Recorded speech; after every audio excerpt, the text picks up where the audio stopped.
then there was a commando raid in that neighborhood. I don't know if the two were connected. Okay, guys, let's learn. Shalom Aleichem. Hi. Baruch Hashem. I didn't mean to be rude and interrupt your conversation. Let's learn. But we're only going to learn half of this Mamar because the most of the first half is relevant to Shavuos. The other half is not as relevant. Also, it's a long Mamar. We won't finish it by Shavuos. So this is on page towards the end, page 316 in the Sefer. And if you have the copies, I think Moshe sent you the copies, right? You have the copies, Yoni? Yeah, I have it. Hope you had a great Shabbos. We had a nice Shabbos. My granddaughter, son-in-law, and daughter came the first time after they had the baby, so it was a nice. And more people are coming to the minyan. The shul the mikveh that I normally go to is open. For some reason, no showers this morning. I don't know why. It's more hygienic to take a shower, but no showers. Clean, spotless. And they're having 3 minyanim, I think, every day in the shul. So things are opening up here. Inside, huh? Inside, and they're in the mikveh. I mean, it's funny, but they have X's on where you're not allowed to sit. I think one person, the bench can fit 4 people.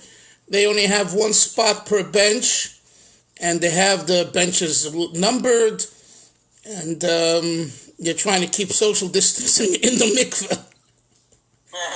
Yeah. So it is what it is, and but our dear governor here, Governor Como, is opening the beaches for Memorial Day, which is next weekend, I believe, or 2 weekends, whatever.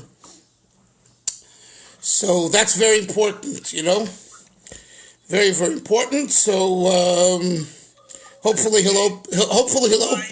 he'll allow other things to open up that will, allow people to be more, be more. If you're opening for beaches, hopefully you can open up for other things. Anyway, we're here to learn Chasidus. Let's go. Beis Hamach Dalet, Leil Rishon L'Chag HaShavuos, the first night of Shavuos, Tovshin Tes. Let me just tell you parenthetically that every Shavuos, our Rebbe would come down at 3 a.m., right? We're up, the first night of Shavuos, we're up all night. So he would come down 3 a.m., and he would say a Mamar Chasidus without a niggin beforehand. Normally, in Lubavitch, in Chabad, the tradition from the Rebbe Rashab on that we know of is that there was a niggin, a song, a preparatory song that was sung before the Mamar. And the niggin that they sang by the Rebbe was, it was called the Rostova niggin. You know the niggin, how does it go, Baruch? No. Oh my gosh, I'll remind myself. I just sang it last night by Shikdimu, but I forgot now. Anyway, there was always a niggin to create. I'm explaining it the way a layman sees it, an average person, to create an aura, an ambiance of meditation and going into another place. And then when the Rebbe said the Chasidus, the Chassidim believed that God's word is coming through his throat, just like by Moshe Rabbeinu. This is a basic belief in Chabad, in authentic, real Chabad. Shechina medaberes metoich groinoi. The Shechina spoke through the throat, the vocal cords of Moshe Rabbeinu. That's a Chazal. That's not Chasidus, right? One of you guys mute your thing, please. So too. In Chabad, we believed, and it could be other Hasidus believed it too as well regarding their Rebbe's Torah. I don't know. You have to ask them. But in Lubavitch, this was a belief. So how do you get to this place? Because it's a place of real calmness and holiness and spirituality, and vacating all physical and material needs and only wanting ruchnius. So the niggin, which was always a meditative, slow Chabad type of niggin, was the introduction to the Mamar, Chasidus, that the Rebbe said.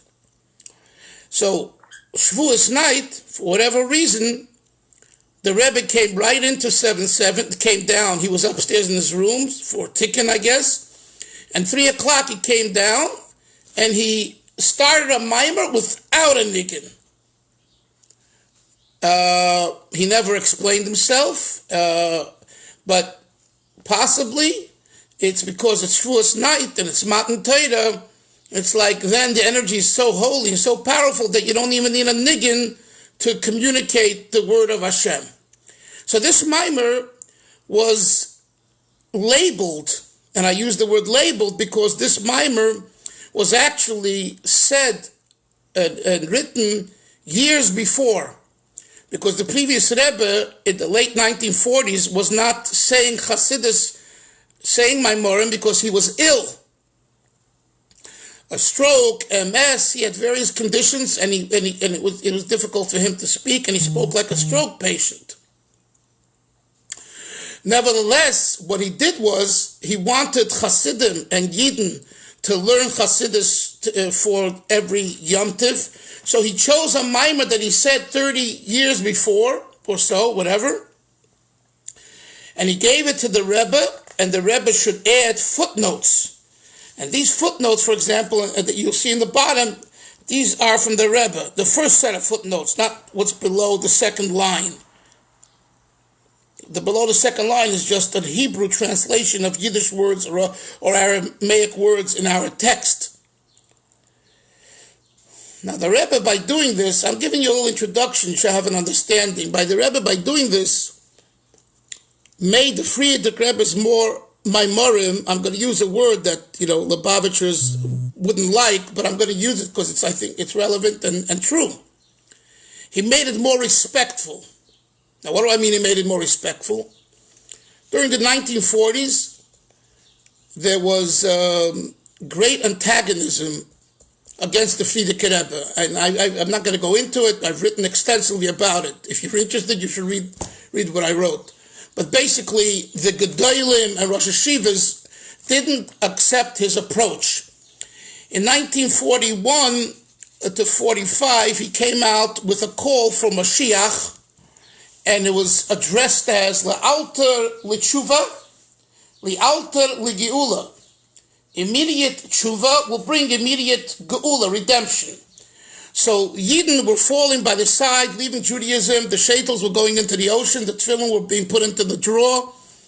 And Jews, as you all know, maybe some of our great-grandparents as well, they just, had a difficult time seeing God in the Holocaust and all that.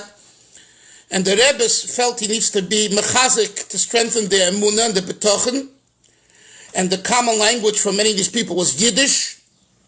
Many of them were greenhorns. They just came to the country in the 20s and 30s, and they still spoke Yiddish fluently. And that was their natural language, their first language. Anyway, so he had a journal called Hakriya V'Akdusha, published not under his name. He hired an editor who I think originally came from New Haven. He would travel on the train once a week, I believe. He would sit with the Frierdiker Rebbe.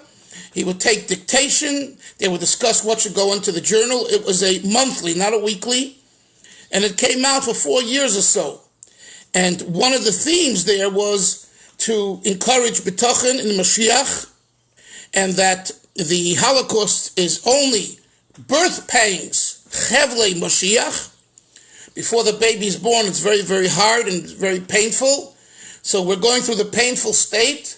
And as soon as that finishes, Mashiach comes. And he called that, and he said, the way to end the pain and begin the geula is to do tshuva. So the slogan that he coined, and it was then publicized by people that you heard of, like Zalman Schachter, and Shlomo Carlebach, and many others, who did clandestine work for the Frierdiker Rebbe in Brooklyn, putting up posters in Orthodox and conservative synagogues, and they tell the story, and I heard it from Rabbi Zalman Schachter himself. I heard it from him, I believe, that he remembers when him and his good friend Rabbi Weingarten, it's a Lubavitcher family today, they were Bocharim in 770, and they went around, they put in a shul on 15th Avenue and 48th Street. The shul still stands, and they put up on some posters or stickers, whatever, Li'alta Geula,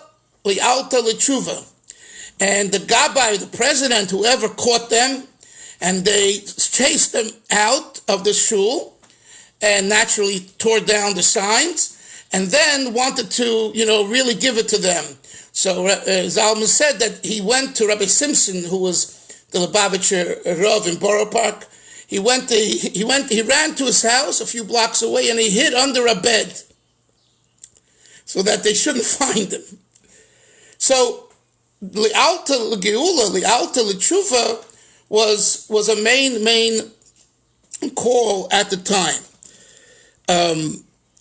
But why am I telling you this? Because the establishment, the Orthodox establishment, which consisted of many Litvisher Rabbanim as well, were very uncomfortable. Maybe this will lead to a depression, and people will become, upset that they don't, that this won't be fulfilled. And they were against it. And there were other issues. Other issues. So the Frierdiker Rebbe really not only physically wasn't well, but he had a lot of pressure. So one of the other accusations was that he wasn't very well versed in the Talmud and its commentaries. And in the Litvak world, like we've discussed many times, if you know Talmud, you're a something. If you don't know Talmud, if you don't know Gemara and Mefarshim, and you can't go like this and like that, and you can't open your mouth, in Gemara, and you're really, Kabbalah, Chasidus, Musar, that's small change. You got to know Reb Chaim Brisker, you got to know Reb Shimesh Kup, all the classical things we learn in yeshiva. So they accused the Frierdiker Rebbe of being ignorant in those areas. And I've heard this from reliable sources. So the Frierdiker Rebbe knew about it, and it wasn't true, because a person like Rabbi Yitzchak Groner, Rabbi Leibel Groner's brother, was a student from 1941 through the 40s with the Frierdiker Rebbe, and he told me himself, firsthand, that Frierdiker Rebbe was a big Talmud Chacham in Gemara. And he said when they were in yeshiva, they once saw how from through a window, or they saw somehow that he had Gemaras open and Mefarshim, and he was very knowledgeable, but that wasn't the word on the street, and especially in the establishment. So what did the Frierdiker Rebbe do? One of the things that he did was, he told our Rebbe, who was a genius at Torah, all of Torah, he told him to insert footnotes into his Hasidic discourses, which they laughed at, because, they said, let's say, there are certain discourses that the Rebbe, I forgot. In this journal of Akriya V'Akdusha, there was always a Mamar Chasidus in Yiddish that he had written years before, and he put it in, and it was always very, very down to earth for the simple people. One of these Maimorim, let's say, started with Pirkei Avos. Akavya ben Mahalel Oimer. Akavya, the son of Mahalel, says. So the Frierdiker Rebbe interprets, Akavya means a heel. Ben Mahalel means praise. That even the heel, even the lowest, because the heel, if you kick the heel, it doesn't hurt really as much as you kick the head or the hand. So even the lowest part of the body, where there isn't so much life force in a concrete way, in a revealed way, Akavya, for the word Akev, Ben Mahalel, will give praise to Hashem. Mahalel, the root word Hillel, praise. That even the right. So the Rebbe was saying to the simple people, you guys, people think you're simple. You can give praise, and you will give praise to Hashem, and Hashem loves that. So they took that as like, okay, you're playing with words, you're stripping the pshat, and they belittled his interpretation. That's just one example, and there are other examples. So what the Rebbe did, what the Frierdiker Rebbe did, he told the Rebbe to put references to his Maimorim and to show that it's rooted in the most complicated parts of Gemara and Kabbalah and Mefarshim and everything else. That's why certain Maimorim, you see the footnotes are from the Rebbe, because that was one of the objectives. There were different objectives. Because in general, in a Maimah Chasidus, open up a Maimah from the Rebbe Rashab or the Frierdiker Rebbe or any of the Rabbeim, you don't have Mara Mekaymas, you don't have references. The Tzemach Tzedek added references to the Alter Rebbe's Maimorim, but, that was his own, so the point being that this is the Maimah that we're learning. So this Maimah from it's the date given is the first night of Shavuos, 1949. It wasn't said then. The Frierdiker Rebbe wanted it to be relevant to the people in 1949, so he titled it with this date, but in truth, it was from a much earlier year. Is it clear what I said now? If you have any questions before I continue. Okay. Yeah, one question. I have a request. Yes. Go ahead. You said, I'm sorry, real quick, just when was it said? I mean, that's very interesting. Like, why did they choose 1949? Like, when was it said? No. Oh, because in 1949, during the 1940s, most of the years he didn't say Chasidus, but he wanted Hasidim to have a mimer to learn for that Shabbos and that Yom Tov. He wanted it to be fresh, right? Just like you guys send out, I get the Aaron Schmidt's Living Jewish, right? You want to have something for Shabbos to read. So the Rebbe wanted Hasidim to have a Maimar Chasidus to learn about the Yom Tov. Okay, but when was it put together? The Maimar was either said or written, could be in the 1920s or 30s. I don't have right now that information to tell you exactly when this was said, but it was said earlier. And there's a set of Maimorim that I don't have right now that probably will tell us exactly when the Maimar is from. But I can tell you it's from the 1920s or 30s. Okay, so let's say fine, 20s and 30s. But who decided it should be put out? Then it was the previous Rebbe. The previous Rebbe said it's Shavuos is coming up, 1949. It's 1949. I'm not well to say or to write a mimer. I want Hasidim to learn a mimer. So he chose a mimer. He chose one of his maimorim that he either said or wrote 20 or 30 years earlier. He gave it to the Rebbe to add notes, and then it was published and distributed. Rabbi, One second. Moshe, is that clear? Yeah, it's clear. Thank you. Okay, yes, Moshe Myers. No, I think it was Baruch. Baruch Baruch wanted to say something. Rabbi, I have a request. I have a request. My mother-in-law's cousin, Leah Zilberstrom, isn't very well. So at least I'd like to learn it for Refuah Shlema, Leah ben Chai Klora. Refuah Shlema, Leah ben Chai Klora. Who? The known Zilberstrom Lubavitcher family? Yeah, Benjamin's wife. Oh, your wife is related to to Shagalov? Yeah. Oh, I didn't know that. I didn't know that. And Benjamin is a Beinani, I know. Take it from me, Yad. Amen. Any other questions before we begin? Okay. Shikdimu Yisrael, the Gemara says like this. The time when the Yidden prefaced, Nasa L'Nishma, we will do before we will understand. There came 600,000 angels. Malachim. L'chol echad v'echad b'Yisrael, to every single Yid. V'koshru lahem beis ksarim. And they tied 2 crowns to every Yid. Echad keneged nasa, one corresponding to we will do, for them saying nasa. Ve'echad keneged nishma, and one corresponding to nishma. End of this section of the Gemara. V'hinei mitchilas hamayim mashma, from the beginning of this statement. Maimah doesn't mean the Maimah Chasidus, the saying of the Chazal. It implies the kshiras hakshorim, that the fact that 600,000 malachim came and they tied crowns, ksorim, hoisa b'shvil hakdama nasal nishma. It was because of what? What reason? Why did we get this gift? These gifts? Because we prefaced nasa before nishma.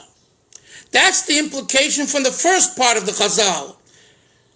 Simultaneously, if you look at the end of the saying of Chazal, mashma, the implication is the masha kosher lehem beis ksorim.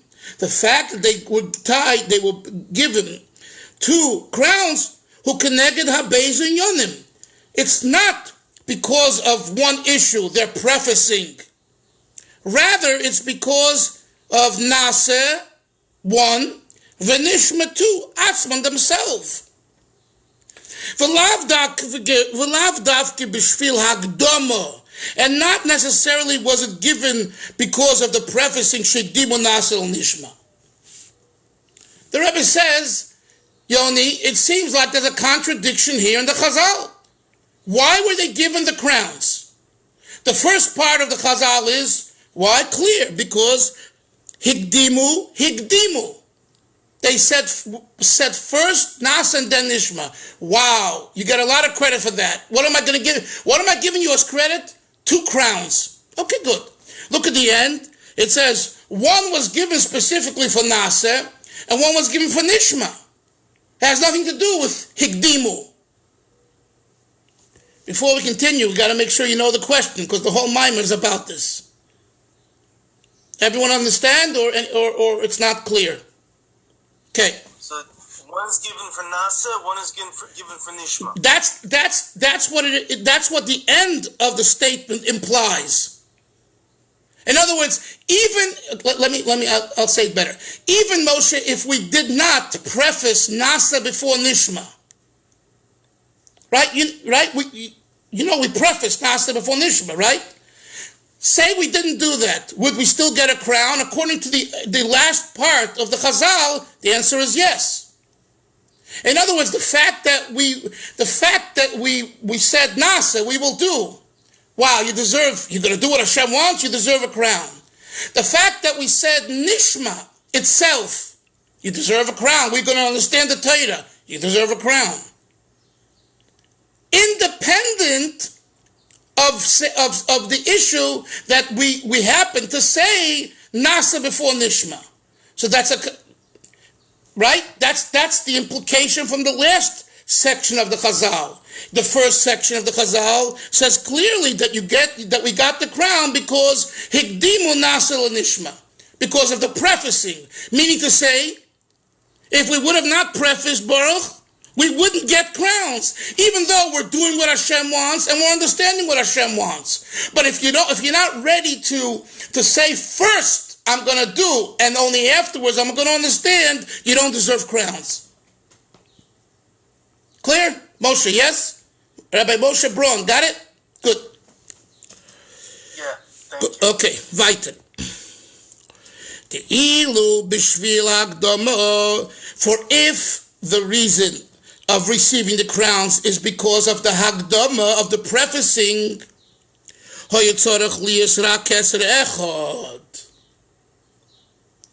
how many crowns should you get for prefacing? 1, not 2. If the virtue, Moshe, is that you guys were ready to say we're going to act even though we don't understand, so you get a brownie point for that, a crown. Why 2 crowns?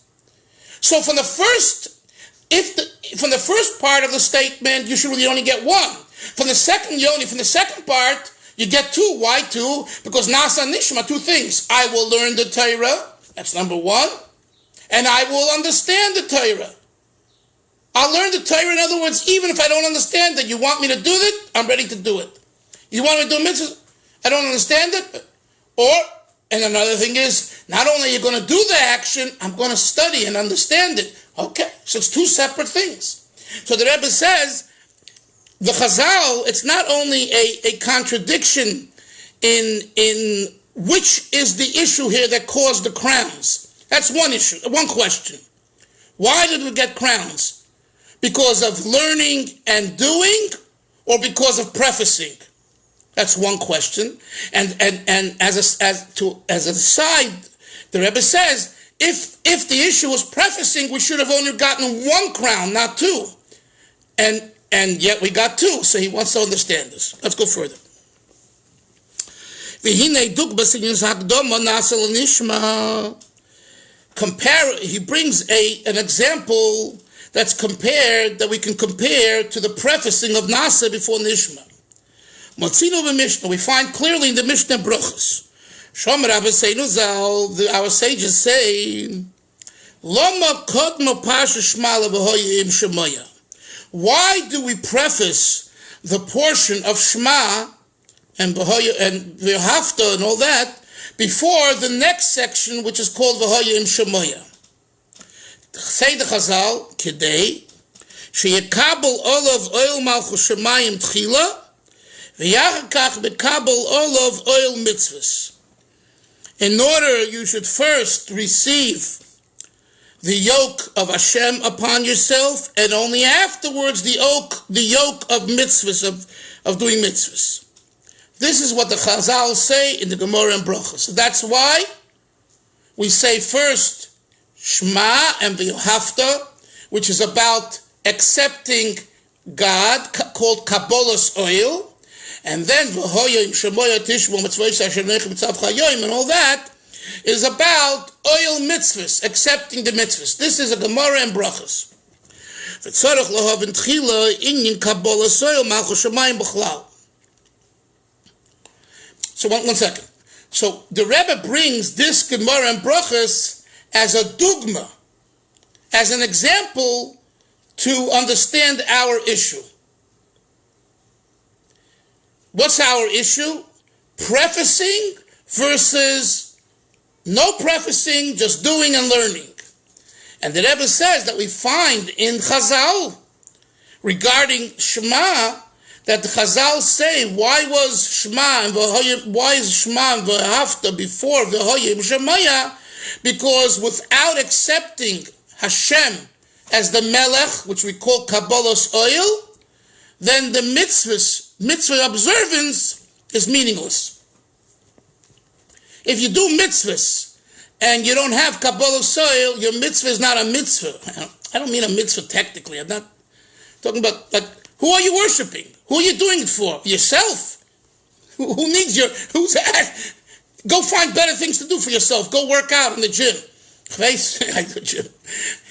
Go run. Go play golf. Go make business. I mean, there's only one reason. Why?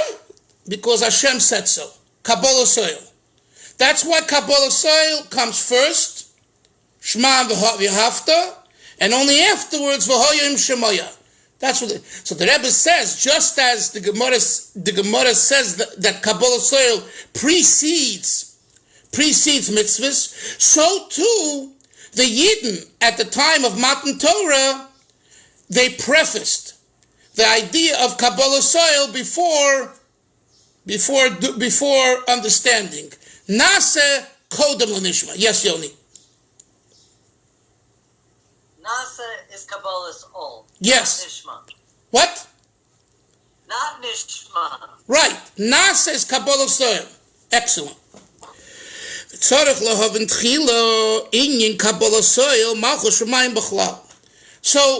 the Rebbe, as the style is in Chasidus and the Mamorim, and it's good that we see it over. Now he brought us two chazals. One about Shavuos, Shikdimu. Number two about from the Gemara and Brachos. He asked us questions. He gave a general introduction, and now starts what we call the bulk of the Mamar. And as usual, he'll get back to these other issues later on. First, he introduces now a divine thought. That's the bulk of a Mamar Chasidus. So what is it? So he says, to understand all of the above, we have to understand what is Kabalas. Now, of course, you say, what do you mean what's Kabalas? Except God is God. Just wait. Let's see how Chasidus Chabad understand what it means to accept Hashem. So that's his first question. V'tzarech lahavin. Tchila. First, we must comprehend inyan Kabalas Malchus Shamayim b'chlal. What is the overall idea of accepting the yoke of heaven? B'chol asher yigzor oimer. In everything that he decrees, we do. V'achakach, and only afterwards, Kabalas mitzvahs, do we accept the mitzvahs, shehu prati, which is individual. Put on tefillin, put on a mezuzah, respect your parents. All of those things are already details. So first you have to have the overall acceptance. Only afterwards are the details relevant. Shehu inyan kablu malchusi v'achakach kablu gzeiroisai. This is the idea of accept my kingship, my kingdom, my kingship, and only afterwards accept my decrees. Take, for example, when we crown a king, first we need to accept Hashem's yoke. This is the idea of the coronation. Right? The word hachtara is a popular word in Chabad lingo, in Chabad language. It's the coronation of the king. The fact that we crown Hashem with a crown of kingship. We, Yidden, Yoni, we actually crown Hashem and we put that crown on him. And that is called hachtara, the coronation. Only after we crown Hashem as king, we receive his decrees, whatever he decrees and says. As another statement brought, Omar Malka, the king says, Okar Tura, this is Aramaic, a mountain can be ripped out, pulled out. Normally a mountain cannot be ripped out. But if Hashem says, I want the mountain to leave its place, it's going to happen. Like we've just seen with what happened the last few months, etc., etc. So Omar Malka, remember this phrase, it's a beautiful phrase. Omar Malka, the king says, Okar Tura. The Tura, this is Aramaic, Tura means a har, a mountain. Okar means akira, to remove. So what does that mean? That only if you have a malka yoni, if you accept Hashem as a melech, then the mountain can even be removed. Shehu b'koyach hakabalas. Next few words. This is due to the power that a yid attains when he has a kabalas, he accepts the yoke of Hashem. When a yid accepts the yoke of Hashem, he can do anything because it's Hashem working through him. But you got to be ready to accept the yoke.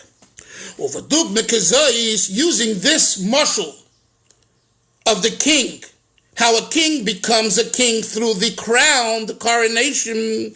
Yuvan Gamba Ruchnius. This Hillel will also explain to us how it is in our life in Ruchnius. The tchilat tzarech li Kabalas malchus yizborech v'yachakach Kabalas mitzvahs. First, you have to accept the yoke of heaven, blessed be He, and only afterwards the yoke of mitzvahs. This is why the one who wrote the Balalachos Gedolos b'minyan mitzvah shaloi, he enumerates the mitzvahs. The Rambam isn't the only one who enumerated the mitzvahs. The Balalachos Gedolos had his own set and version of enumerating the mitzvahs. Hine mitzvahs anochi Hashem elekecha. The mitzvah anochi Hashem elekecha ein amoyna b'cheshbon mitzvahs pratius. You hear that? He does not include Anochi, I am God, your God, as a specific mitzvah. If someone asks you, is Anochi Hashem Elokecha, is that a mitzvah? According to the Balalachos Gedolos, it is not a mitzvah. Rather, look further. The mitzvah Anochi, who mitzvah Kabalas Malchus Yisbarach. Since the mitzvah of I am God, your God, is the mitzvah of accepting the yoke of Hashem, it is not included amongst the detailed mitzvahs. It's a general mitzvah that incorporates everything. So you don't need it's not proper for it to be the mitzvah because it's beyond the mitzvah. It's Kabalas. It's the father of all mitzvahs. Anochi, according to the Balalachos Gedolos, is a mitzvah, we call that a mitzvah klolis. It's not a mitzvah pratis. V'hi hanesenes koyach, and this mitzvah klolis, this general mitzvah of anochi, gives koyach v'ois, strength and might, al kiyem a mitzvah pratis, in order to fulfill the mitzvah pratis. So you're having a hard day doing a certain mitzvah. Don't think that it's the mitzvah that you're struggling with. It's really the Kabbalah soil that you don't have that day, or you don't have enough of it. And that's why you're struggling with the mitzvah pratis. You hear this? This is a Chabad 180-degree turn the way we think. So this is why I'm showing you that when you learn Chasidus, your whole way of thinking changes. A normal person, when they're struggling with a mitzvah, they say, I can't relate to this mitzvah. I don't understand all the details of the mitzvah. I don't want to understand. Right? And it gives you a hard time, and comes along, see this, and says, that's only a symptom. What's really going on here? It's about your relationship with Hashem. That's demonstrative that there's something not complete in your Kabbalas oil. Wow. It's like the paradigm shift. It's mamash a paradigm shift. It's not about the detail, and I'm telling you how true this is. Just think about it in our lives and what we see going on. When someone has a breakdown in a mitzvah, whatever the mitzvah is, and whoever the person is, young, old, whatever, if you focus just on the symptom, you're not going to correct the problem. You have to find the core. What's really bothering the person? What is the person really saying? So what we're learning in the Mamar here, there's an issue that the person is grappling with Kabalas oil. And the same is true, let's say, in marriage and in relationships, be it, spousal, marriage, or children and parents, teenagers, or employer-employees. It's not the details that's the problem. It's the overall fundamental yisoid, the foundation. That's the issue. And I don't mean this to anyone here or anyone there. Just a general idea. Please understand. When I was growing up, I told you this once, but it's worth repeating now.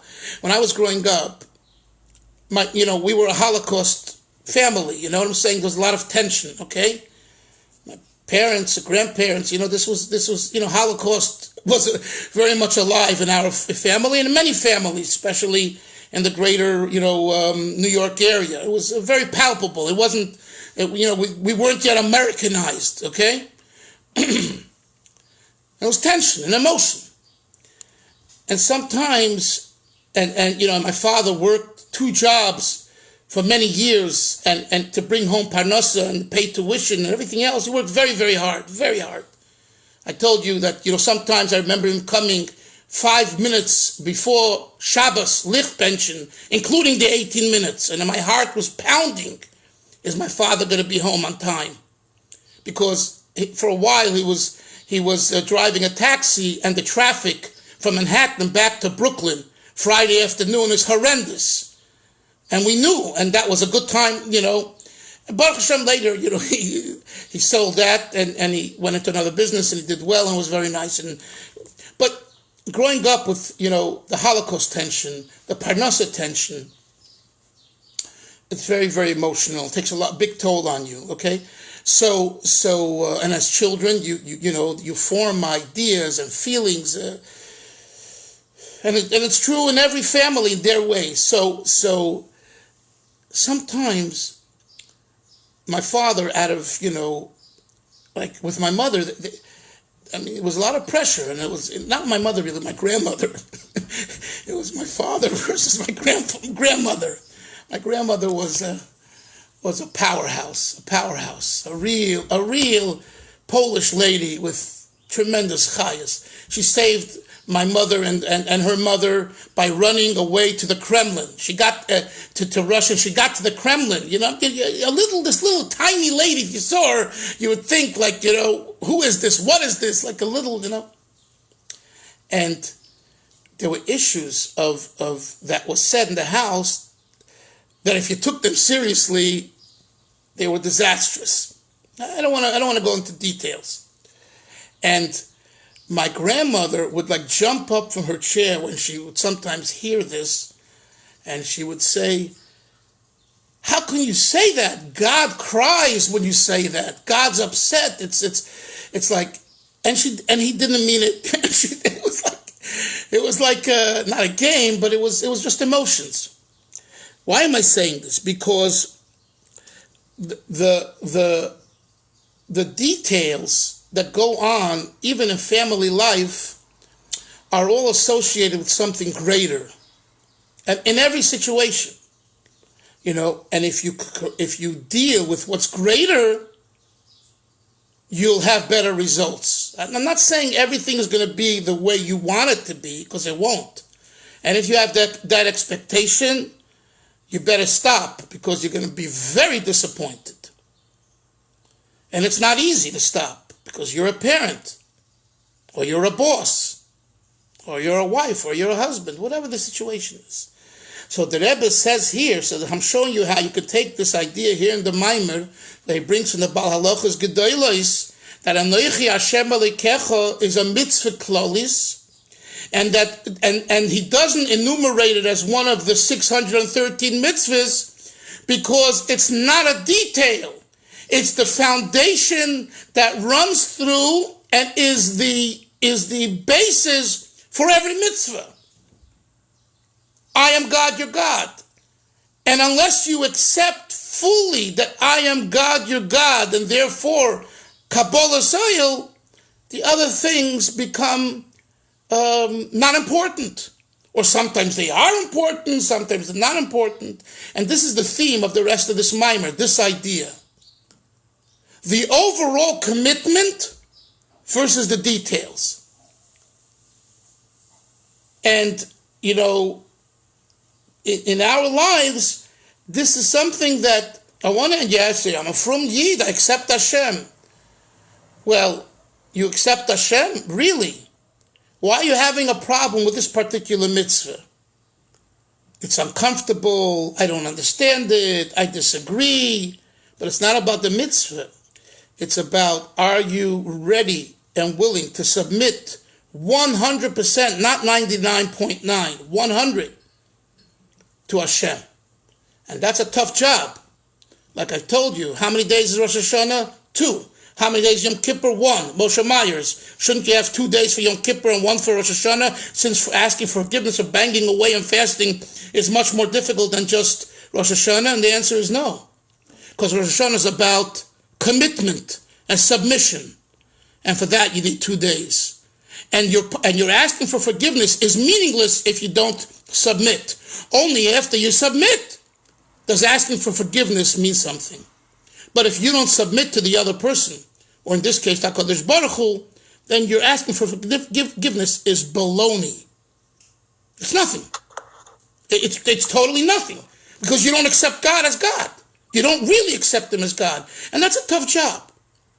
To be able and willing to put myself aside completely. That you need 2 days for.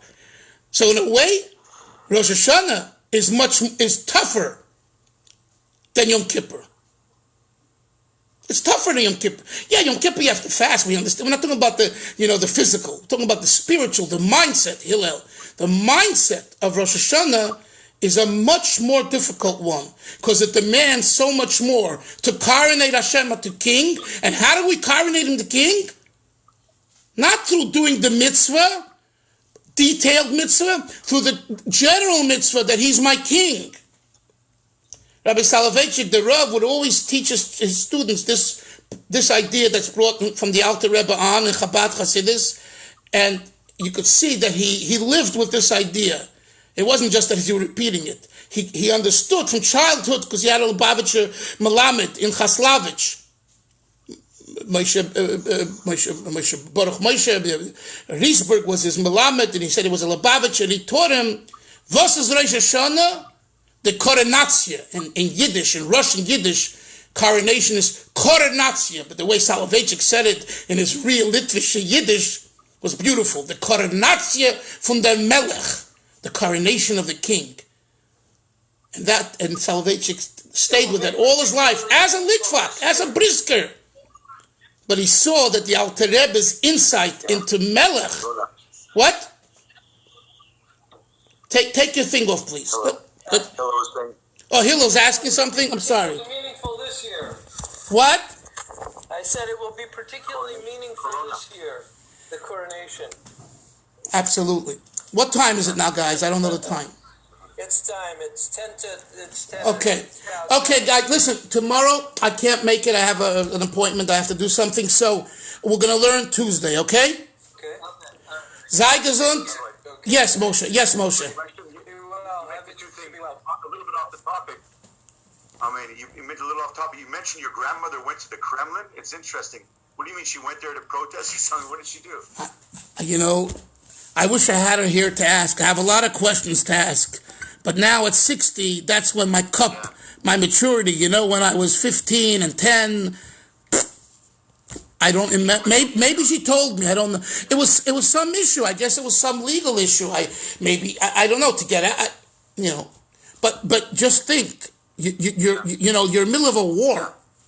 She's running away with a little child, and I'm saying I was in Russia, in Moscow, and I passed by the KGB center called on Lubyanka Street. I saw the building. In fact, I took it in a video. I might have publicized it already, so I can feel the vibes of the opponent. And yeah, this little lady got to the Kremlin. That's what I heard. That's what I remember. Details I don't remember, and I don't know if she even said details. Why are you asking? Why? No, just a historical point that for someone, I just wonder if there was something she was fighting and she actually got to plead her case or something. I'm just curious. Moshe, I wish I would know. Believe me, more than you want to know, I want to know. There's so many things I want to know. I went to my mother and grandmother's city where they were born and married, and in Poland. It was. But I have so many questions. And I don't have answers. Yeah, it's incredible. What? It's an incredible testament that after all they went through, like so many people, that they still believe so strong, your family, all you describe about Holocaust and the tension, and yet they didn't give up on their values, which is tremendous. My brother always says that, my grandfather without his beard and my grandmother and the family just keeping the faith and being frum and they already got Gan Eden. Beard, no beard, they're in Gan Eden. You know what I mean? They pass all the. Yeah, you're 100% right. We don't. I don't understand. I can't relate to it, but I can hear it. But what they went through, no Jew should go through. inspiring. Very inspiring. Yeah. And that, and I'll tell you something. And seeing that, not only me and my siblings, seeing this faith in these people, was like, it solidified our being religious regardless of anything else. You can't tear it out. It's inside. It's impossible. Yeah. You know, and Baruch Hashem that we have been able to give it over to the next generation, and I've seen from the grandchildren of different siblings, you know, some get a little modern, but everyone is frum, really frum. You know, there's certain things, and this is why parents, even of Bali Tshuva, as you're no longer about Tshuva, you know, you're already 10, 15, 20, 30 years frum and all that, you need to do things and say things and live with things that will make it solid, rock solid by the next generations, that this is what they continue with. And if they ask a question, well, you weren't this way when you were a teenager, which is one of the basic questions that teenagers of Bali Tshuva ask. So, Yeah. one thing is to say, I made a mistake. I made a mistake, or I didn't know any better. I literally didn't know any better, you know? And even if there's a person who rebelled in their youth, they rebelled. They also didn't know better. And maybe they had issues in yeshiva, and maybe they had issues with friends, you know? We have to be honest. I'm not suggesting we put our dirty laundry out to our kids and grandkids. I'm not saying that. But at the same time, honesty is the best policy. And, you know, whether it's rebellion, whether it's a mistake, say it, you know, and you share with them. But now that we know better, now that I know better, and now that I know that I made a mistake, I'm sharing with you, I'm not hiding it. And this lifestyle of Torah mitzvahs and frumkeit is the best type of lifestyle in so many ways, not just religiously, but look at the whole Sakra community. And again, I know there's criticism, but people who, you know, work so hard, make quite a bit of money, you know, give a lot of tzedakah, tremendous, and chesed, the chesed is tremendous. And they, you know, they didn't go to Harvard. They didn't go to Columbia. I'm not saying that's not the reason you should go, you shouldn't go. I'm just saying the frumkeit idea, you know, and if we can instill this in our kids, they'll be all right. They'll be all right. Again, whether they'll be as frum and as Hasidic as you want them to be, I don't know. That has to come from them. That we cannot, that has to come from them. But the core issue of belief in the Eibishter, and knowing that he is the Eibishter, he's God, and I have someone to turn to, that you could and we need to instill in the young generation. And the rest is all gravy on the, you know, on the meat. You know, it's the extras. Okay, I have to get ready for davening. Sei gesund, everyone. Take care. Bye bye. See you Tuesday.